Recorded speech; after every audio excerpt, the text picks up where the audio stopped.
The Late Show. So yeah, I was hanging out late at a jazz club last night, man, you know. The thing is, people don't really know what it's like hanging out late at a jazz club, because in New York, when we were really hanging out, the early show started at 10:30, and then the late show started at 1 a.m. And then sometimes after that, there'd be a third set. And we hung around for a lot of those third sets. I did a lot of those third sets. So I'll do another one for you. Let me go into a nice vibe and talk about Miles Davis. And I spent a lot of time with Miles for like 5 years. And so many stories. You know, I met him for the first time, and I was in the studio, and I was with this amazing, great bass player, producer that I worked with for 10 years, Marcus Miller. And we had done some great demos, and Marcus got the gig to produce it, and he asked me, of course, you know, he wanted me to do the keyboards and synthesizers and program and everything. And it was a super high point in my life. But Miles is in the studio now, and I'm standing there, and he just kicked this guy's wife out of the studio, you know, because she was kind of, she was a bitch, but he just let me know, get that bitch out of here, I don't want her around here. Okay, great, okay, she's gone. Now it's my turn. Gotta walk in the studio and say hi to Miles. So I see Miles in the room, fixing around with his horns. Miles, just gotta tell you, man, this is such a good moment for me, man. I'm so happy doing this album. I know you like those demos, and all my keyboards are out there and all the stuff out there. I know how to do all that. So if you need something, you just tell me, and I'll make it happen. He just looks at me up in there, looks at me and goes, well, you know, I like your name. I said, okay, yeah, thank you, man. Well, it's a good start, you know. So for the rest of the week, you know, he had an affectionate nickname for me. He would call me Whitey. Hey, Whitey, come here, you know. Okay, whatever he wants, man. I'm cool. I'm in here with Miles, though, man. You know, that's just deep. But then a week went by, and this stuff was sounding really freaking amazing. It really was. I mean, we were sitting in the studio going, we're onto something over here. And that's when Miles looked up and he said, hey, Jason, man, come here. I want you to see if you can do this. And that's when he called me Jason. And that was my moment that I knew, okay, man, I'm cool. I'm in this thing, you know. And then it's been 5 years working with him, 3 albums we did, and he was a great friend to me. He really was. I mean, for all you hear about him, he was really great to me and Kathy. He befriended us, and I have all these stories. I write about it in my book, which I have a few copies here, by the way, The Extraordinary Journey of Jason Miles. And so I'm going to segue this into another song. I wrote a song for him after he passed away called Miles to Miles, and I'm going to play this for you. But after that, I'll segue into this other thing, and that is that one day, I was in New York, and I had to go in, because we just did a song with Luther Vandross and Aretha Franklin. I know I'm dropping all these names, but it's the truth. I was working with all these people. And so now I walk into this studio, Right Track Studios, and I'm going to see Luther because they wanted me to come in and listen to the keyboards on the mix and everything they were doing for this tune. And I said, great. So I come in and they're sitting like right over there is Miles Davis's like right-hand man, road manager, Gordon Meltzer, his name is. And it's like, okay, yeah, Gordon, what's happening? Because, yeah, man, Miles is right in the room over here going, you gotta be kidding me, man. Miles and Luther Vandross in the studio together, man, I'm working with the both of them, man. I just look up in the air and I'm going, I gotta thank my grandmother watching over me or something. So anyway, I said, what's going on? He goes, he's next door with Michele Legrand. And I went, wow, man, Michele Legrand, God. So he goes, yeah, they're working on a movie, man. Go in there, come in, go into me. Tell him, man, he'd love to see you, man. Go in the room. So before I went into Luther's room, I went in there, there's Miles with Michele Legrand. I went off to Michele Legrand. I'm like blown away, you know, he's freaking amazing. So Miles sees me, he comes over, gives me a big hug, man. He goes, Jason, man, what's going on? I'm here with Luther's next door, man. I saw him. I go, I know, I'm going in there. I did a song with Aretha Franklin in him. Yeah, I saw it, man. Yeah, sounds good. He goes, hey, Michele, come here, man. Let me meet Michele Legrand. You know, I'm like freaking out, you know, inside. I'm freaking out. And inside, verbally, yeah, Michele, man, what's happening, man? You know, inside me, I'm freaking out. Oh, Michele Legrand, you know. So anyway, Miles looks at Michele and says, Michele, the next time we do something, man, we don't need any orchestra or anything, man. Just me, you, and Jason, man. I'm telling you, we can make this stuff. And I'm like, holy mackerel, man. He's like putting me in this space. So anyway, Now I go next door, and I see Luther, and we're working on this Aretha Franklin thing, and I'm listening down, and they're saying, yeah, I think it's cool. What do you think, too? And I go, I don't know, you should, see what's happening, man, with Marcus on it and everything else. She goes, yeah, he's coming in later. I go, okay. So now I excuse myself to go to the bathroom, and I walk out, and now in the hall is standing Luther and Miles and Michele Legrand together. Now, of course, now I'm saying to myself, where's the freaking cell phone, man, with the freaking camera, you know what I mean? I mean, come on, But of course, I didn't even think about that back then. I'm just thinking, this is an incredible moment. So what's happening is that now they're talking, and Luther goes, Michele, I remember, man, it was so nice in Paris to us when we came over to the Olympia. I did my show at the Coliseum there. We came over and I brought the background singers, and you were so nice. And Michele goes, I do not remember that. And Luther goes, come on, of course, we went backstage, and I told you we commented on her fur coat. No, I don't remember that. I don't remember that. And Luther's going, are you serious, man? You don't remember that? And everything that, come on, man. He goes, I tell you, I don't remember. I just don't remember. They're going back and forth, and Father Miles goes, hey, Michele, will you fucking tell him you remember so we can go back to work? All right, well, now you get it. Now I'm going to play a song. After Miles died, I wrote this song for him. It's called Miles to Miles, and right after that, we'll segue into a Michele Legrand tune.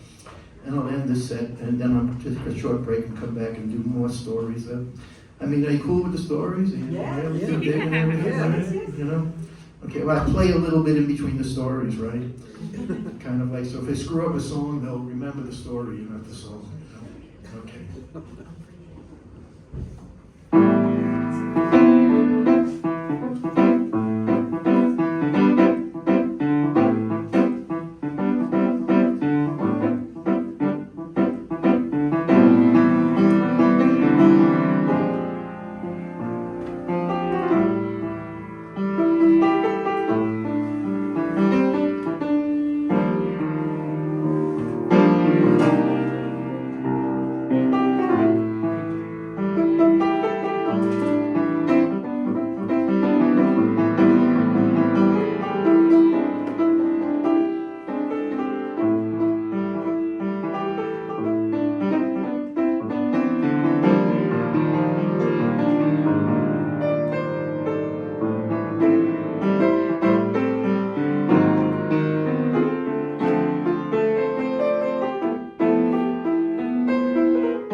can say.